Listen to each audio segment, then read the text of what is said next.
delighted that we have an outstanding panel of experts to take the conversation beyond these shores to include how religious freedom and the freedom of religious institutions are faring around the world in places like China and Turkey, other parts of the Muslim majority world.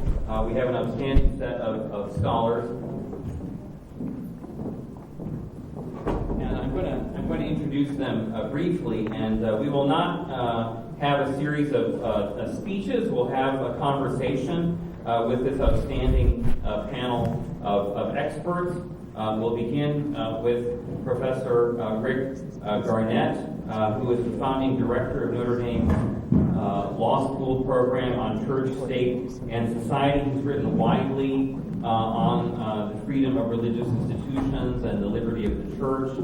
So just delighted that Professor Rick Garnett is going to be with us, and he'll begin the conversation in just a moment. Among other things, Professor Garnett clerked for the late Chief Justice of the United States, William Rehnquist, during the court's 1996 term. We also have Stanley Carlson Tees, who is the founder and senior director of the Institutional Religious Freedom Alliance of the Center for Public Justice. He convenes the Coalition to Preserve Religious Freedom, a multi-faith alliance of social service, education, and religious freedom organizations that advocate for the religious freedom of faith-based organizations. He's the author, with the late Stephen Monsma, of an outstanding book on the freedom of religious institutions called Free to Serve, Protecting the Religious Freedom of Faith-Based Organizations. If there's one book that you want to read on the topic of the freedom of religious institutions and why it matters, read Stanley's book, Free to Serve. We also have with us Fenggang Yang. Professor Yang is the founding director of the Center on Religion and Chinese Society at Purdue, where he teaches, where he is a sociologist. Professor Yang is a widely published expert on religion in China, including religious freedom issues in China. He's the author of numerous books, including Religion in China, Survival and Revival Under Communist Rule, and also the author of an Atlas of Religion in China, Social and Geographical Contexts. We also have with us Amit Kuru. Amit Kuru is a professor of political science and the director of the Center for Islamic and Arabic Studies at San Diego State University. He was a postdoctoral scholar and assistant director of the Center for the Study of Democracy, Toleration, and Religion at Columbia. He's the author of an outstanding study of secularism and state policies in the U.S., France, and Turkey. And he is about to come out with a new book on Islam, authoritarianism, and underdevelopment. Finally, we have with us Elizabeth Prodramou, who is visiting associate professor of conflict resolution at the Fletcher School of Law and Diplomacy at Tufts University, where she directs the initiative on religion, law, and diplomacy. She's a non-resident senior fellow and chair of a working group on Christians and religious pluralism at the Center for Religious Freedom at the Hudson Institute. She formerly served as vice chair and commissioner on the U.S. Commission on International Religious Freedom for nearly 10 years, and in that capacity was influential, aggressive, important advocate for religious freedom around the world. Her research interests include geopolitics and religion, with a particular focus on the intersection of religion, democracy, and security in the Middle East and Southeastern Europe. So we have an outstanding panel, and I'm excited to discuss how these issues of freedom of religion and institutional religious freedom affect other parts of the world. Before we begin the panel, however, and forgive me that this has slipped my mind, I do want to give the opportunity to a leader of the Washington Hebrew congregation, Rabbi Fischel, to come forward and make some remarks of welcome. We are again extraordinarily grateful to the Washington Hebrew congregation for being such extraordinary hosts, and not just hosts but partners in this event. So, Rabbi Fischel, please say a few words.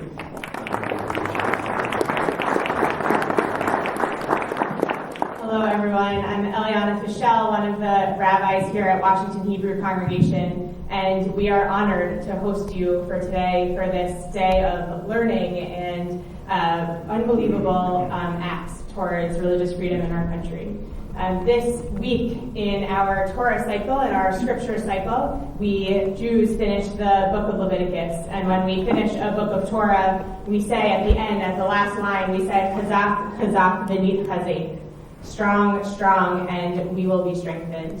When, as I've learned today of the work of the Religious Freedom Institute, and when I hear those words from Rabbi Goldstein, I hear the strength. I hear so much strength.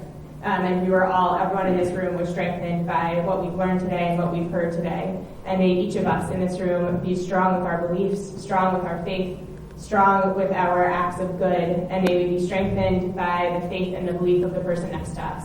And may this country really be a home of the free. Thank you. Thank you, Rabbi. And thank you again to the Washington Hebrew Congregation for embracing us and welcoming us with such warmth and hospitality. So we're going to really try to give a tour of the whole landscape of challenges to the freedom of religious institutions around the world. We've focused primarily in our keynote remarks on challenges in the United States, but we're going to turn increasingly to the rest of the world. But first, I want us to have a little bit of more insight into what do we mean when we say freedom for religious institutions. As Tom Farr said in his remarks, we tend to think of religious freedom as freedom of conscience or an individual freedom. So I want to ask Rick Garnett. Rick, would you just say a little bit about what is this concept of the freedom of religious institutions and why and how has it mattered in history? Well, I know you told everybody that it wasn't going to be a speech, and I promised it won't be, but I do want to read a quote. And this is from 1988, when then Vice President George H.W. Bush was on the campaign trail. And I won't do the accent, but picture Dana Carvey when I'm doing this. And he was talking about having been shot down over the South Pacific during World War II. And this is what he said. He said, quote, "Was I scared floating in a little yellow raft off the coast of an enemy-held island, setting the world record for paddling? Of course I was. What sustains you in times like that? Well, you go back to fundamental values. I thought about mother and dad and the strength I got from them. And I thought about God and faith. And the separation of church and state." So the fact that the vice president thought he had to add that tagline on at the end is really revealing and interesting, isn't it? And I guess the reason why I mentioned this quote is it seems to me that understanding and appreciating the freedom of religious institutions, or maybe another way to put it is the social dimension of religious freedom, that's crucial to understanding this ancient idea of separation of church and state. That line has been used for political purposes and for rhetorical purposes, and a lot of people disagree about what it means. What does it have to do with displays of the Ten Commandments or displays of holiday creches or war memorials and so on? But if we dig a little deeper and sort of push past the controversies of the moment, we see that in this long 2 millennia stretch of history in the West, really, the story of law and religion is one of differentiation and distinction and really contestation often between political entities and authorities on the one hand and religious entities and authorities on the other. And this drama, and again, we could come up with hundreds of incidences from history, but this drama is one out of which emerged the Western legal tradition, out of which emerged a lot of the constitutional freedoms that so many of us treasure and that we heard about so eloquently this morning. I think a lot of people have come to see that one of the essential, one of the things we have to have in order to have functioning constitutional government and political freedom is an appreciation for the reality of non-state institutions and authorities and societies. Right? When the Frenchman Alexis de Tocqueville observed in America, he was struck by the fact that we like to come together and associate and join and do things together. And he saw that as a real source of strength in our country, and he also saw it as a real safeguard for liberty. Right? Non-state institutions stand between the government and the individual. The individual by him or herself is relatively weak. Right? When they join together on common projects, they can do more good, but they can also stand up and push back against governments when they might try to overreach. Well, in our history, the paradigmatic non-state institutions have been religious institutions. And it's not just that religious institutions have done a lot of good and cured a lot of sick people and educated a lot of children. They've also been sort of crucial barriers to overreaching governments. So when we study, when we investigate, when we try to protect the freedoms of religious institutions, and when we try for the next couple of years to really lift up the social dimension of religious freedom, we're not doing it for narrow sectarian parochial purposes. It's not something that the freedom of churches and of mosques and synagogues is not something that only religious people should care about. All of us who have a stake in constitutional government, in appropriately limited government, in individual rights, we all have a stake in a legal regime that protects free and independent religious institutions. Great. Thank you very much. You've given us a great set of reasons and kind of conceptual tools to appreciate why our societies should recognize the importance of the freedom of religious institutions. And I want to turn to you, Stanley Carlson-Tees, and ask you to talk a little more about why does it matter from the point of view of religious institutions to have freedom, to have a kind of autonomy. And can you say more, too, about, are there reasons in this country why, say, a faith-based Jewish organization should be concerned about threats? Of course, we've talked about the threats to the physical safety of communities like synagogues and other religious institutions. But in terms of administrative and legal threats, are there reasons to be concerned? Well, thinking about that first question, kind of the role of faith organizations and why is their ability to be faithful important? Sitting in a place like this, it's kind of a reminder that, among other things, faith institutions provide a place of convening and discussion to kind of form views, form our citizenship, think about important issues kind of beyond other spaces in life. And if you're not free to do that, then of course you can't carry out this important task of formation.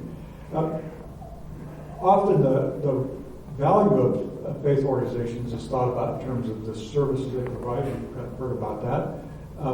And I think that's really important. I also think about the variety that they provide, because they act out of a particular conception of what the good is, what a problem is, how to resolve it.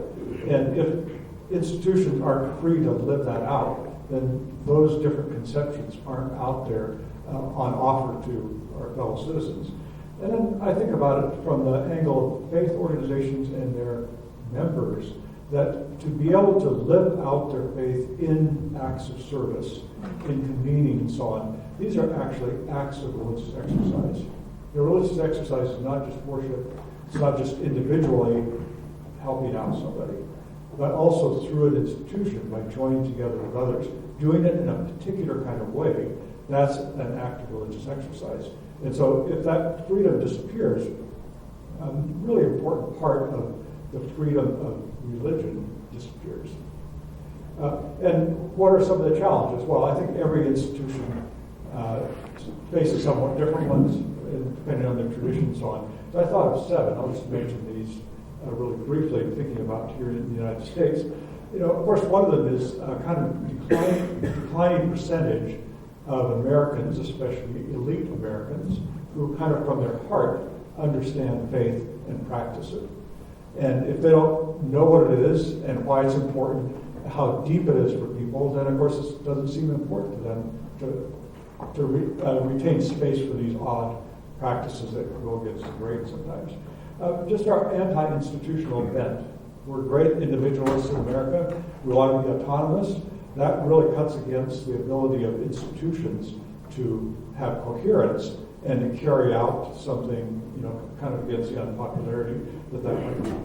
A third one, of course, we all know about this kind of difficult conflict between LGBT rights and religious freedom, which our society's got to figure out a way to honor different points of view in this area and not just end up with an endless conflict.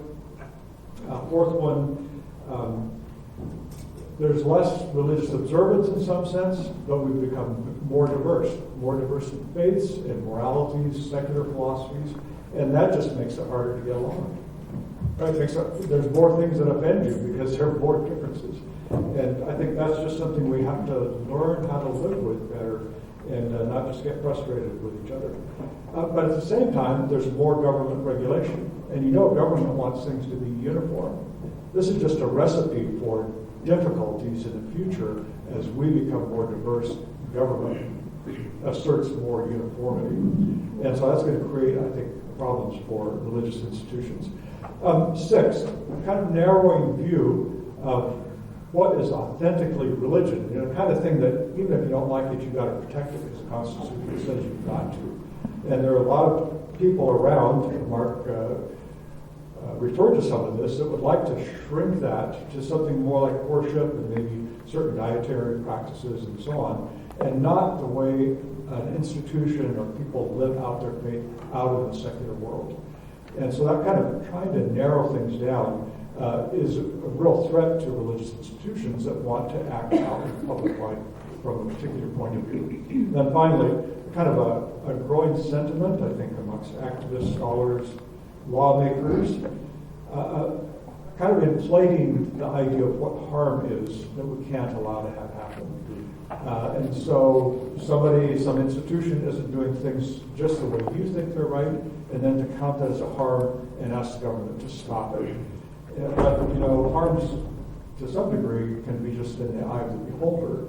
And sometimes we can deal with it by giving people choices, but they have to be willing to take those choices and not just say, I'm going to shut you down. So we've got to find a way around these things. So even in the land of the free, I think we have to have some serious re-engagement with what religious freedom means. I think one thing that people of faith could do to help this is, because there is so much concern about diversity and will it be harmful, for us to not just speak loudly about the religious freedom we need, but help our society deal with these areas of conflict and things that people worry about will harm them, to find a way that won't happen. Thank you, Stanley. It may help to remind us of how important our freedom is. We face real challenges here, and we want to have as much freedom in this area as we can. And it may help us in valuing the freedom that we have and to fight to ensure that we keep it, to look at what is going on in other countries. And a country that may be experiencing levels of control and surveillance of religious institutions that's perhaps unprecedented in world history is China. Of course, the world's most populous country. And to talk about this, we have Fenggang Yan, who's one of the world's greatest authorities on repression of religion in China, and religion in general in China. Fenggang, can you tell us a bit about the challenges to the freedom of religious institutions in China that are just reaching extraordinarily high levels? Yeah, thank you for including China into this panel. And China is often considered too far away and hard to understand, especially about religion. Many people may not think there are many religions in China, but there are. And China has a lot of religious organizations, but the Chinese government is quite unique, as it holds an atheist ideology. That means all religions are minority religions. The predominant religion actually is the opposite of religion, is atheism. So I was suggested to do a PowerPoint, so I have some slides you can see here. In recent years, since President Xi in 2012, all religions have experienced difficulties. Started with those new religious groups, the Falun Gong and the Church of Almighty God.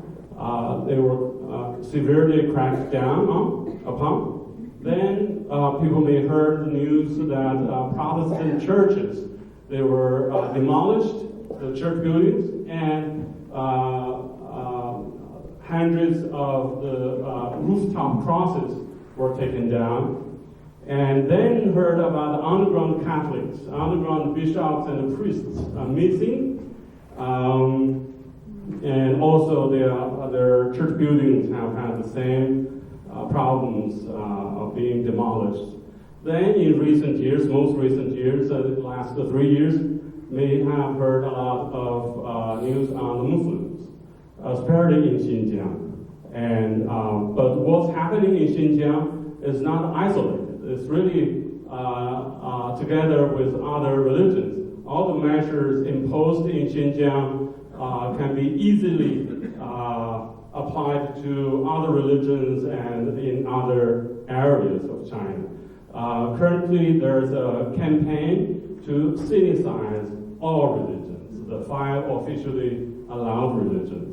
But I'm here trying to provide something more than what you get from the media to understand what's really going on. We have to say that there are 2 periods before we need to understand. Before 1979, there was not a single church or mosque or temple in China.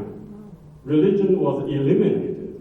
For 13 years, there was no religious group legal in China. That's the Cultural Revolution, the most radical period under Chairman Mao. And since 1979, when China began to open up to the outside world and economic reforms started, religions came back to China. So 79 started this legalization, but then by 2004, when the Chinese government did a census, economic census, that included religious organizations, churches, temples, mosques. They counted over 72,000 those religious venues, religious organizations in China. But that's not the complete number. There are more, but only the census could count this many. So this is the most complete list that we got from the Chinese Census Bureau, and then we put this on the maps. It shows, you can see, the different colors represent different religions. There are mosques, the green color is mosques, the red color dots, the Protestant churches, the orange, the Buddhist temples and monasteries. Then there are pink dots, those are Catholic churches, and there are blue dots, those are Taoist temples or monasteries. And if you like to see, we have put this online. We're going to release the full set of data soon on this website. And interestingly, to use this 2004 data, we can see actually Muslims were treated relatively well for a long time, since 79. That is, there were so many mosques were built. So in this data set, included 47% of all religious sites were mosques. Even though Muslims in China, in the total population, if we count everyone in the 10 ethnic minority groups as Muslim, together it's 2% of the population. But 47% of the religious organizations were Islamic. How could that be possible? Right? It's hard to understand. Here is why. We need to understand where did we get here. today. So there, I think it's based on this misconception of ethnicity-religion relations under the atheist ideology. There are ethnic groups that have particular religious tradition. So there are Tibetan Buddhists, there are also Islamic Hui and Uyghur and 7 other ethnic groups. And in China, the Communist Party organized the way, the party state has a religious affairs bureau, takes care of religion, but there's also a ethnic affairs commission. It's a government agency or department that takes care of ethnic minorities. Religion is something to be suppressed based on atheism, but ethnicity is something to be respected. Right? So that gives some advantage of those ethno-religions, those ethnic groups with a strong religious tradition, both Tibetan Buddhists and Uyghur or Hui Muslims. And China followed the Stalin's approach about ethnicity, set up these ethnic autonomous regions. At the national level or the provincial level, there are 5 ethnic autonomous regions, and then there are also at the lower levels, prefectures, counties, and towns. And those autonomous regions in the Soviet Union, they were separate republics, and then eventually they separated from Russia. Yugoslavia was similar, and so, but China adopted this Stalinist model of ethnic autonomous regions, but soon realized that would lead to the disintegration of the country. So not really actually practiced this real autonomy. On the other hand, kept this name of ethnic autonomous regions and also have some affirmative action type of policies. China once had this single child policy. Each married couple could only have 1 child. But if you were part of any ethnic minority, and you may get 2 children. And for college admission, there are some favorable policy. And for becoming a government employee, there are favorable policy. Like in Ningxia Hui Autonomous Region, that province has only 30% Hui people, but the government employees is much higher than 30% because of the definition as an ethnic autonomous region. So this policy eventually is really fossilized ethno-religion and territory associated with territory. And it's very difficult for individuals to convert in or convert out of the particular religions. So there are people really worried that China would disintegrate, just like the Soviet Union and Yugoslavia. So, okay, let me try to make it faster. Let's zero in on, we used this data and produced this Atlas of Religion in China. If we focus on Xinjiang, that's where we get a lot of news in recent months. And you can see there are different religions in Xinjiang autonomous region. And in the southwestern part, in some prefectures, that's an administrative unit between province and a county. So in Kashgar, for example, there were 10,000 mosques in 2004.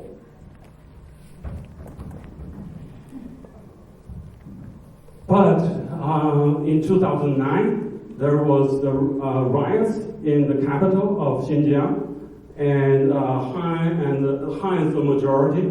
Han Uyghur clash. There are deaths and injured. 400 people sentenced. And then in 2014, there was a attack at the Kunming train station by some Uyghurs who tried to get out of China and couldn't do that. Then at the train station, they used big knives, wielding and killed some passengers. And these two events really triggered very strong reactions within China. And then in 2016, the government intensified these control measures as really too much to describe, too depressing to even think about those what's happening. And there are different explanations. Some consider this as cultural genocide, especially if you torn down the mosques and torn down the old residential areas. How can they still preserve their culture, their ethnic tradition? So this is really, some consider this cultural genocide. The Chinese government says all these measures, including the large re-education camps, are necessary measures to counter terrorism. But I think it's really misguided measures on its conception of religion ethnicity under the atheist ideology. I know this needs to be unpacked, but maybe in the future. And currently, the religious policy, again, all moving back to the Maoist type of control. Now with the technology, makes it possible. So those surveillance is not only targeting mosques, it has been in the Buddhist temples several years ago. Simply, the outside world don't know. They do not protest like the Muslims or Christians. And just last year, a house church in Beijing, the government came in and says, we want to install surveillance cameras in your church. The pastor says, no, you cannot do that. Then the government says, then your church should be closed down. So this is a congregation with 1,500 attendants on the weekend, and the church was closed down later last year. And in Zhejiang province, after they demolished the crosses, then they began to install those surveillance cameras to churches. Some churches accepted, other churches refused. Those refused have been closed down. So to conclude, as a sociologist, I try to theorize how do you get a higher level of religious freedom in a society. It really depends on a synchronization of understanding, regulation, and civil society. And about regulation, I think the Constitution and the laws, if we understand that in the Western terms, you may never understand China. China has constitution. It does say there's a freedom of religious belief, but constitution is at the bottom of regulations. It's not used, not applicable in court cases. It's really the law, specific laws are more important than the constitution. Then the ordinances are more important than the laws, the formal laws. Then the policies are more important than the ordinances. Then the orders or speeches of the top leader in power is more important than anything else. So with a current leader who is really very much Maoist, I think that's the key of the problem, the root problem, is a repressive regulation based on atheist ideology under a totalitarian party state. That's the root problem. It's hard to solve that problem. Very pessimistic by the end. Sorry.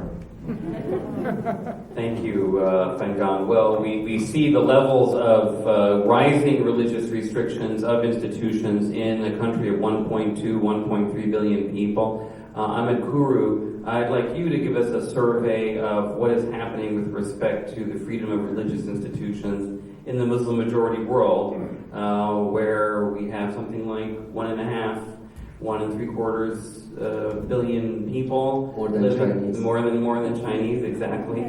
Give us a tour of what's happening in this part of the world. Thank you, Tim. So obviously, there are major problems in terms of institutional religious freedom in the Muslim world, and it's a big entity of 49 Muslim majority countries. And Daniel Philpott has just published a book, Religious Freedom in Islam, an overview analysis, and we have other scholars like Robert Hefner analyzing in Indonesia and Southeast Asia. I'm just going to focus on the Middle East in a few minutes, especially in Turkey, Egypt, Iran, and Saudi Arabia. And there are problems for both majority religion Islam and minority religions like Christianity, Judaism, and others. For majority religion Islam, I think the main problem is what I call ulama-state alliance. Ulama is basically Islamic scholars. Normally, theoretically, in Sunni Islam, there is no clergy-layman distinction. Only in Shia Islam, 15% of Muslims, there is a theoretical division.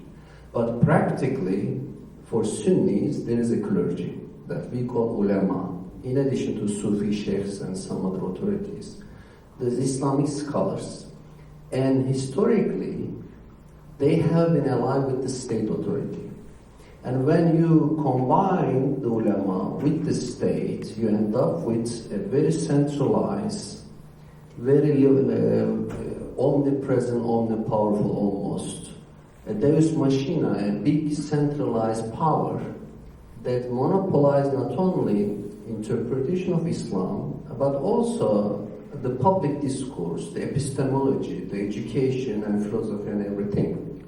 So this was not the case in early Islamic history. In my new book, Islam, Authoritarianism and Underdevelopment, I try to analyze how from the 7th to 12th centuries there was certain level of diversity and institutional religious freedom in the Muslim world. Famous Sunni scholars like the founders of the four mazhab, the four schools of law, refused to be paid by the state. They think the state is corrupt and Muslim scholars should put a distance. But after 11th century, the state authority put the economy under control in a militarized way, and the military empires built madrasas, making the ulama state servants, and they established an alliance with the ulama. And right now, despite the century-long secularist reforms in many Muslim countries, even in Turkey, despite the Kemalist reforms, this ulama-state alliance still survives, and it's called the Diyanet. The Directorate of Religious Affairs is paying the salaries of 100,000 or so imams in mosques. The sermon on Friday, it's a standard text written in centrally, and imams have no freedom to give the sermon they want. So it's a highly state-centric understanding of religion. And in Iran, we have a semi-theocratic republic with the supreme leader and following Khomeini's idea of Velayat al-Faqih, the tutelage of the clergy. In Egypt, in a different sense, there is the Al-Azhar University aligned with the state, the Mufti and other religious authorities, establishing the Egyptian state as, again, a reflection of ulama-state alliance. And in Saudi Arabia, it's a different monarchical level, not a republic, but the monarchy plus Wahhabi clergy provide us another version of ulama-state alliance. So what are the problems? Out of many problems, I only mentioned two of them. One, the ulama receiving some authority but losing autonomy and independence. It's almost selling its soul, gaining some power and money, but losing independence, morality, and I would say ethics. So then the ulama they are unable to play the role they are supposed to play as an intermediary between the individual and the state, as standing up against the corrupt governments, criticizing governments. And we can see, for example, today, any imam of Diyanet being critical of Erdogan, or any clergy member standing up as a Sisi in Egypt, or a Wahhabi clergy against Saudi king, whatsoever, because they are so embedded a part of the government, they cannot have a critical stance playing a role of civil society or NGO in order to protect the poor, in order to protect the persecuted. So that's a major problem for them, the ulama, losing their autonomy, independence, and religious stand. But in addition to that, for other religious groups, there's a big problem, because if you are a Muslim, let's say you want to establish a reformist movement in Islam, you don't have any space for that, because there is already a legitimate version of Islam, and state authority asks you to be part of it. So out of these 4 countries, the most influential groups are Gülenists in Turkey and Muslim Brothers in Egypt. When you look at them, despite all of their various differences, they have one commonality, which is that both Fethullah Gülen's movement in Turkey and Muslim Brothers in Egypt, they've been corrupted and obsessed with power. And when you analyze why, there is no separation of religion and politics. Many people argue it's part of Islam. I argue it is not. It's not an ideational, ideological, theoretical thing. It is more as a result of the practical result of ulama-state alliance, because you live in a country where states and the established clergy have a monopoly. Then you say it is winner take all. Muslim Brothers either took entire power in Egypt, create in Egypt instead of image, otherwise they know there's no space for them. Gülen movement was also obsessed with the idea of controlling everything. They say if we cannot control everything, we cannot survive. And it's a self-fulfilling prophecy, because they tried to capture everything, they lost everything. Then now, both Muslim Brothers and Gülenists are declared terrorists. In Turkey, 500,000 people have been investigated as being part of Gülenists. It's a large number for a 75 million, 80 million population. 50,000 of them are in jail, including teachers, academics, military officers, including 800 mothers with children under the age of 6 in prison. So in Egypt, it's even worse aspect, executions. In Turkey, thanks God, there are no executions, but in Egypt there are. So that's the problem of being a Muslim in a country with this notion of ulama-state alliance. When it comes to minorities, I think a major problem is the lack of the notion of universal citizenship. As a result of this legacy of medieval understanding of the millet system in the Ottoman Empire and elsewhere, categories based on religious communities, and especially Christian and Jews, were regarded as the people of the book. They have revered that they had some books, protected people.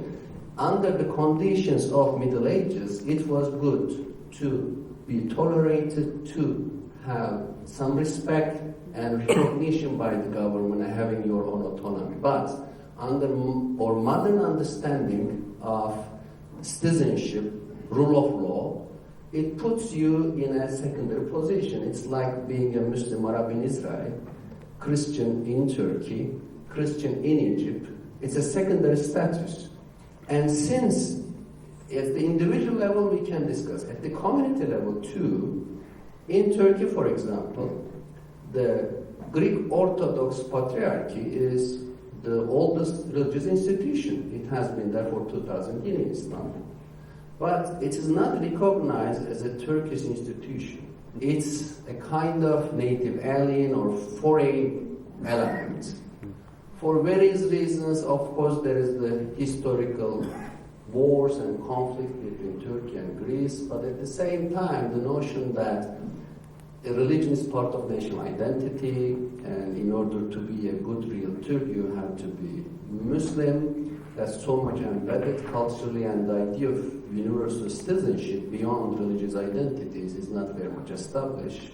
You can criticize in the West too, is it really established here? Can a Muslim become American president? But at least theoretically, we really think that that's the ideal. We have to go forward to that direction. So one example which shows the lack of the notion in Turkey is the Halki Seminary of the Greek Orthodox Church. That's the only institution they can train their clergy, and it has been closed down for the last 40 years.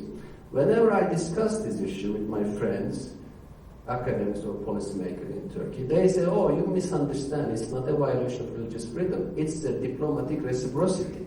I said, what do you mean by reciprocity?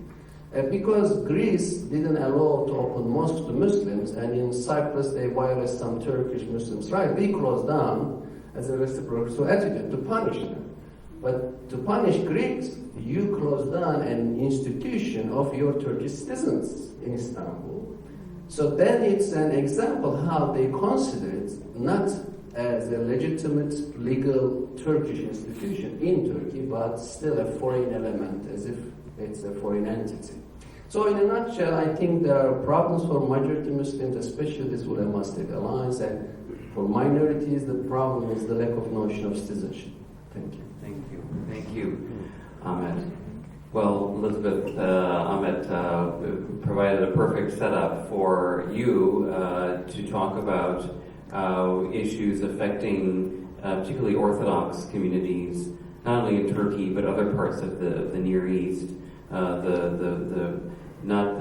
The co-optation, which you see with respect to the majority community. You see the Ulema State Alliance co-opting religious leaders. Here you see kind of a constriction of even the very ability to exist of these Orthodox communities. Could you talk about that and how that particularly affects institutions? We've already heard about the Halki Seminary, for example.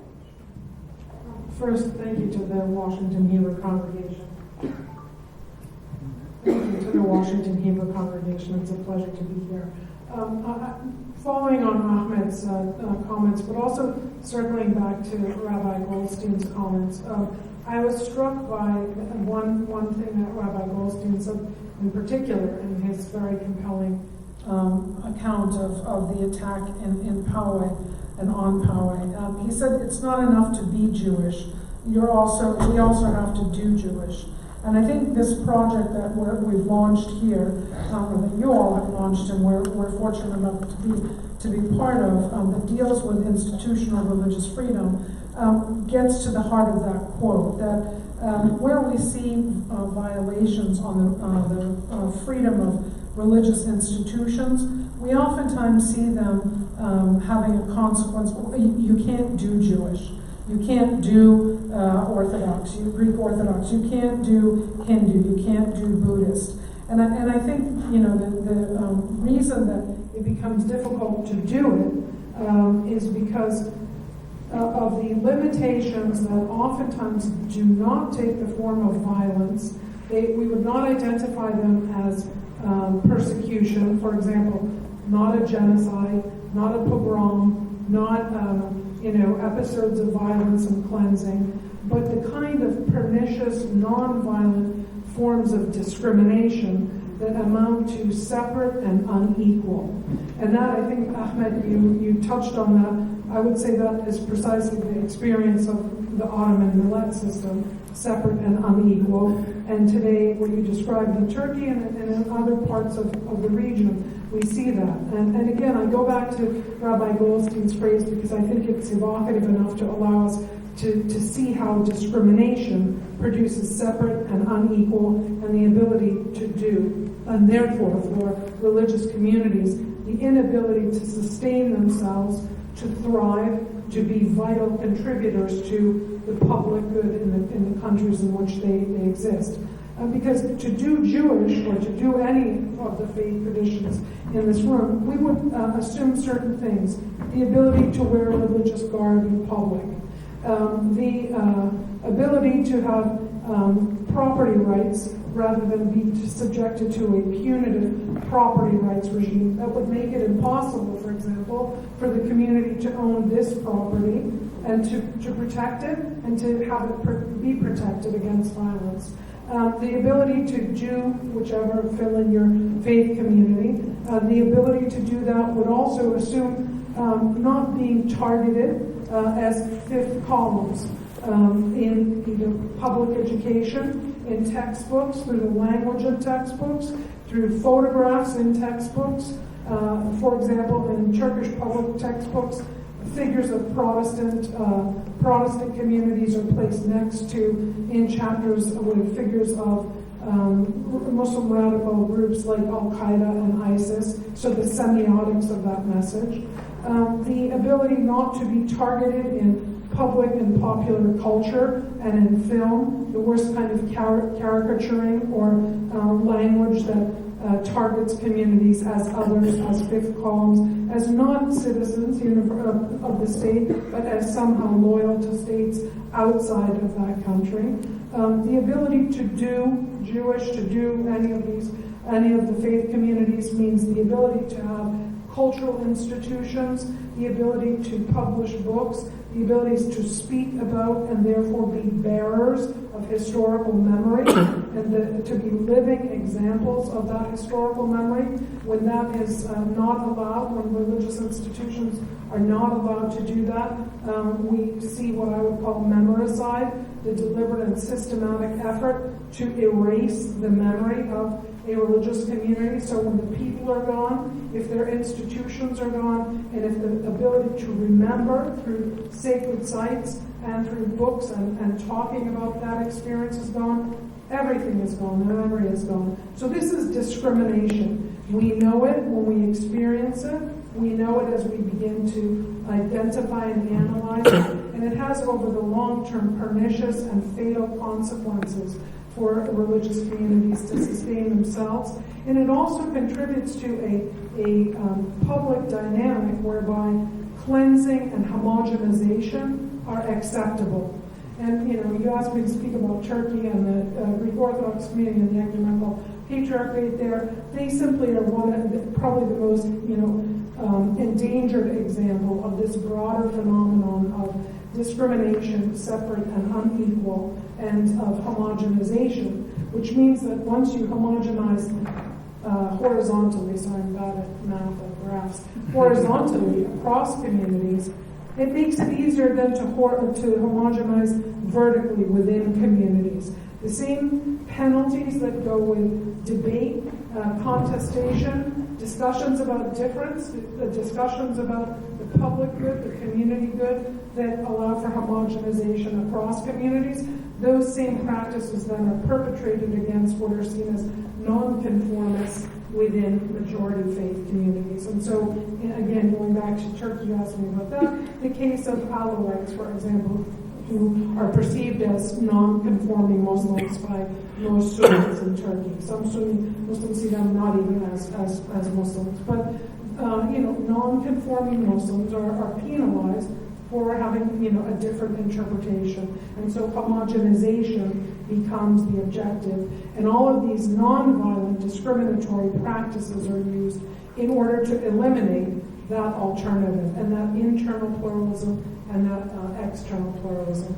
So I think for this project, and certainly being in this particular place at this moment and hearing Rabbi Goldstein, these are powerful reminders, and we see it happening in our own country of the United States, powerful reminders to not just look for what we can see, violence and pogroms, but things that we don't often see, that are not quite as visible, but are as dangerous to institutional religious freedom and the vitality and rule of law that we associate with a healthy democracy.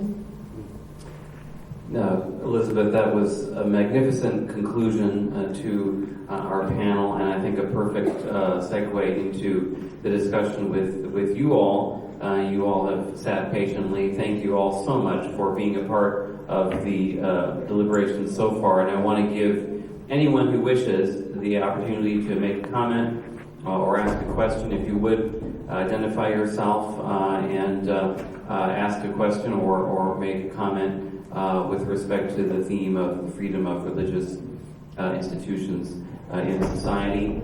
I think we've got Caroline, thank you, has a microphone, so just raise your hand and we'll send the microphone your way. While we're waiting for a show of hands, yes, I think this gentleman here would like to ask a question. I do want to just say how much I appreciate Elizabeth pointing out Rabbi Goldstein's memorable phrase of doing Jewish. We can believe a religion anywhere by ourselves, but we generally cannot do our religion except through a community or an institution. So that phrase really evokes what this project on the freedom of religious institutions is about. Yes, sir. Thank you very much. Steve Lamb from Washington, D.C. I'm looking at these issues from the point of view of living in the United States and looking at our current issues. And I think one of the distinctions we have to make in freedom of religion is we feel very open to the concept of freedom of religion means that you can make the decisions on you, how you yourself practice your religion within your community. The issues we get into is when your religious belief is that who are not part of your community, have to act according to your beliefs. One of the major areas we see that today is on the issue of abortion. That we have, I love the poster I saw somewhere which said, if you're against abortion, don't have one. But the concept that because I don't believe in abortion, I don't believe you have the right to that. I think that is a model of a question that we ought to look at. Anyone on the panel like to tackle that one? I'm going to have to call on somebody. Rick. One challenge with this, I think everybody would agree at a high level of generality With the idea that part of what religious freedom has to mean is that person A is not made to live according to person B's religion. I think there'd be a lot of consensus on that. Where the consensus might become a little frayed is in identifying those situations where person A is asking person B to live in accord with the religious principle or with some other kind of principle that we don't attach the label of religion to. So we don't have kind of choose your own adventure with respect to all ethical and public policy questions. And the hard thing to figure out is which ones go in the religion box and which ones go in the issues of general public concern box. Yes, ma'am. That's the front row.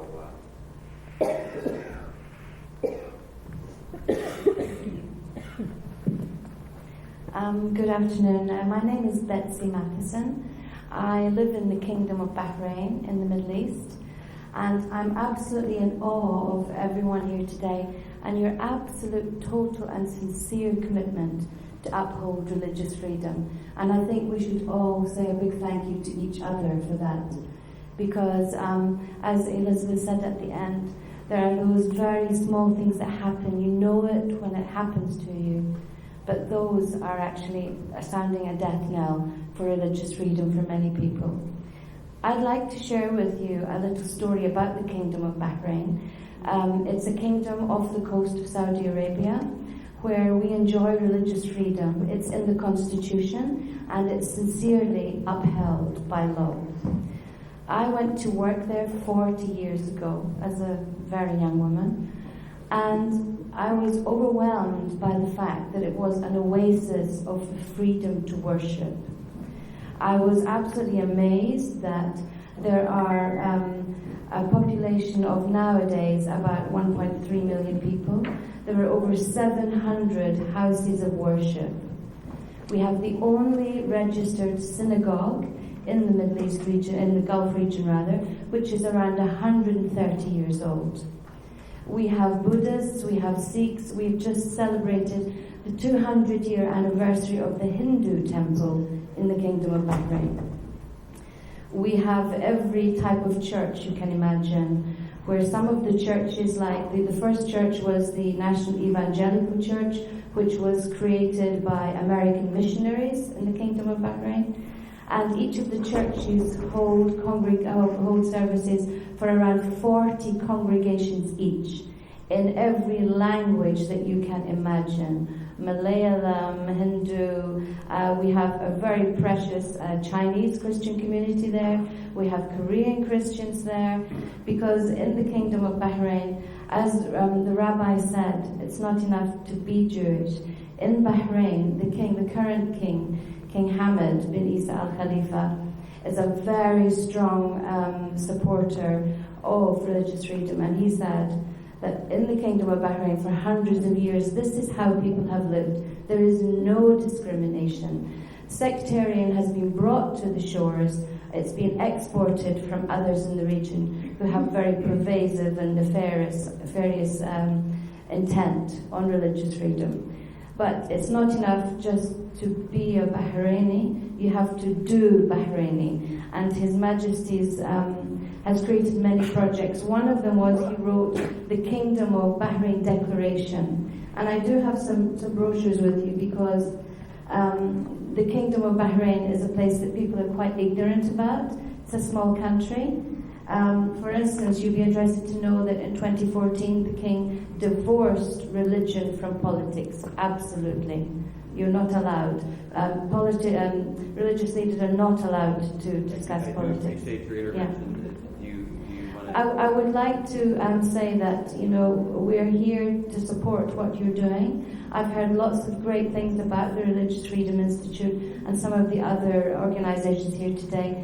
And in the Kingdom of Bahrain, we'd be honored to work with you to ensure that religious freedom is a right protected and is in use every day for all people around the world. Thank you. Thank you very much. And anyone like to comment? Ahmed, I thought you might like to comment on Bahrain, perhaps. I visited Bahrain in 2013 during the Arab Spring. And this case, thank you for your comment, we show us that when we analyze religious freedom, we shouldn't simply focus on minorities. We should also look at majority religion. So 70% of Bahraini people are Shia Muslim, and they are discriminated on many grounds. And the monarchy and the 30% Sunni minority ruling the country with the Saudi Arabia support. And if you are a Shia, for example, it's very unlikely to be even a policeman or a military officer.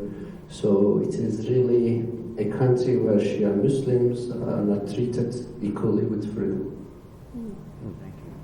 Any other? Yes. Oh, great. Yes. Thank you very much. My name is Abraham Nial from South Sudan.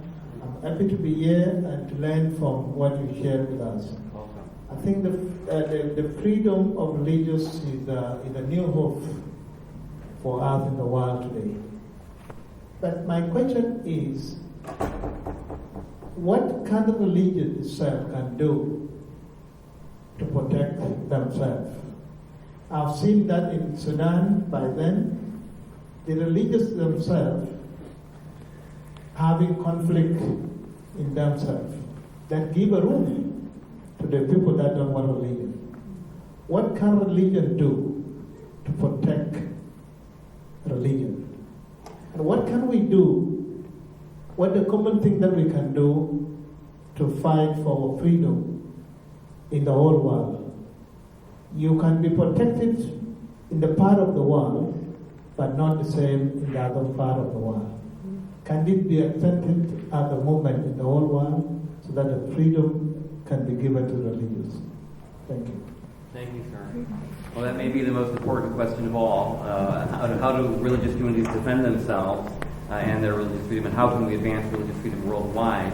Let's just think about that question. We do have one more person. Maybe we'll take one more question, and we'll try to then answer the two questions together, and then we'll conclude. Hi, my name is Sarah Salam from Coptic Voice and also Coptic Orphans. I work a lot on the issue of the church building laws in Egypt, and I know I've spoken to Professor Pogrumo about this in the past, but so my question is directed towards you. When does a restrictive and oppressive property law regime with regards to religious institutions go from being non-violent to violent in its effects? And how do we deal with that from a policy perspective. Great, thank you. Maybe we'll take that one first, that question first, and perhaps either Ahmed or Elizabeth or both can answer the question about Egypt, but then let's perhaps several of us can answer the question from the gentleman from South Sudan about practical ways for religious communities to defend themselves and their religious freedom. Okay, yeah, I think the question about property rights regimes is especially important. The situation for the Coptic community in Egypt is representative, again, of a broader phenomenon. I think we tend not to think about the way in which property rights regimes are used punitively to target and make it impossible for communities to sustain themselves. So simple things like owning churches, it's not only ownership, it's the ability to own a church, it's the permission that's required to build a new church, it's permission that's usually required from local authorities to add on to a church. For example, there was the celebrated or infamous case of a Coptic Orthodox church where they added a bathroom for the priest, and the church was that was demolished, and then the church was expropriated. That's community property, extends beyond churches, but also includes schools, cultural centers, libraries, museums, again, bearers of learning and historical memory. Also, under the umbrella of property rights, and I mention this because I think it's important for us to have a fulsome understanding. That's community property. We should also think about things like cemeteries, burial sites that oftentimes they're desecrated. We see this in Turkish-occupied Cyprus, the wholesale and systematic desecration of cemeteries, disinterment, etc. And then the right to own private property, the right to sell private property, the right to inherit private property, limitations on usually minority communities. The Copts have been subjected to this in Egypt. These are non-violent forms of discrimination. Your question about when they become violent, I would say that they are a form of violence since they're designed to annihilate a community, but they're absent the behaviors that we typically associate with violence. But insofar as they are existential in their intention, they are, I would say, violent. And they oftentimes then do create conditions and a climate that enables and facilitates the perpetration of active violence, and those perpetrators are oftentimes not brought to justice. And again, I would emphasize that certainly for Christian communities and the Eastern Orthodox and Oriental Orthodox across the Middle East, North Africa, we see that oftentimes. But these are the same behaviors visited, as Ahmed said, on non-conforming Muslim communities, Sunni to Shia, Shia to Sunni, and it cuts across all faith communities. Maybe we could then address the question about how do religious communities defend themselves. Stanley, may I ask you to address this question? You have an organization, the Institutional Religious Freedom Alliance, which actually is about helping religious institutions safeguard their freedom and their identity. Could you give us some practical guidelines? A question about how to protect religious freedom globally. I mean, it's a wonderful but extremely hard question. No doubt about that. But I thought of two things at a much more practical level. One of them I've learned from the LDS Church, Church of Jesus Christ of Latter-day Saints, and from the Seventh-day Adventist Church. Both minority religions in the United States, they both invest a great deal in their own members and as a denomination to kind of internally educate about religious freedom and then to work externally about it to help other people understand it. And I think a lot of denominations in the United States, at least, just kind of take it for granted and don't realize that we have to keep cultivating it also for ourselves. So I think that's one thing. When I talk to faith organizations,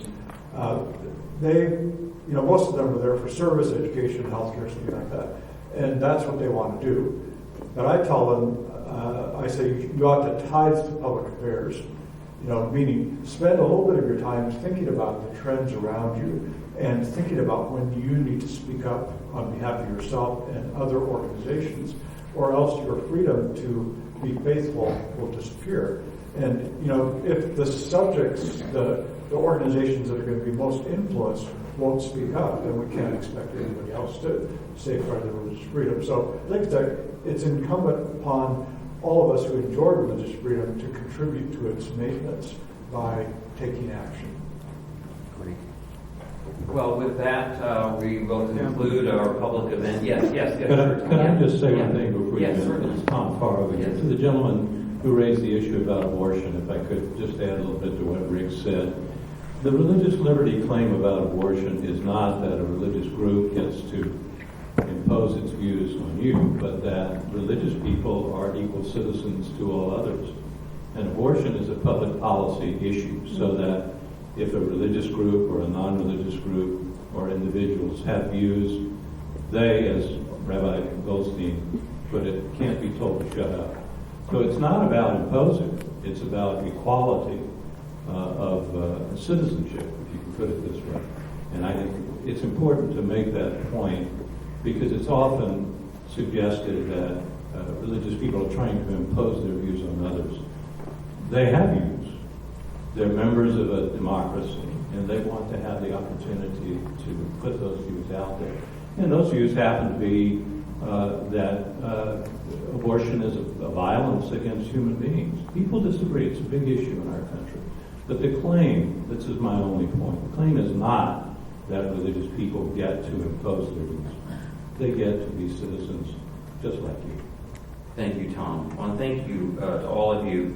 Certainly, we all hope for a society where people can debate, can disagree, can be different, but in peace and with civility. And I'm so grateful that our discussions today have been, I hope, a model of open debate and disagreement and discussion.